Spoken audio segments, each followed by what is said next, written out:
fajn samo, ne, pač imamo pač veliko tehnologije, pač je zdaj napredna, pač stari naši pač babice pa dedki niso imeli pač ničesar, so imeli pač samo v šoli, ne, pa imeli so več vzgojnih ukrepov, pač tako učitelji so bili s palico, pa to ba je.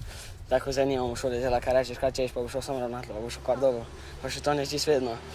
Tako da v bistvu mi imamo še kar vredi otroštvo, ne.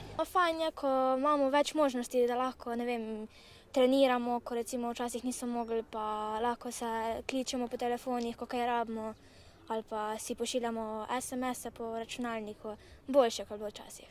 V starih časih niso imeli nič, so se bolj družili, ne, pa vse to, skupne igre, zdaj pa samo prek teh družabnih omrežij, Facebook pa take stvari, ne. Ja, pač po eni strani je veliko boljše, kot bilo našim starim staršem, zaradi tega, ker lahko pač spoznamo stvari, mislim, ljudi iz različnih delov sveta, pa komuniciramo z njimi pač za veliko stvari, izvemo hitreje, kot so drugi. Otrok danes je biti po eni strani lahko, po drugi težko, ta socialna omrežja nas povezujejo, ampak po eni strani pa tudi spoznamo več ljudi in imamo več izbire, želimo biti bolj kot oni, ne.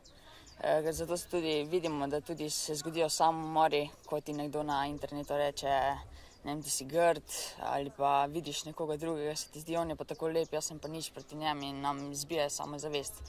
Mislim, da je naše otroštvo lepo, pa sicer malo težje zaradi vsega, ker imamo tukaj teh modernih tehnologij in imamo tudi potem različne nevarnosti, ki jih včasih niso imeli.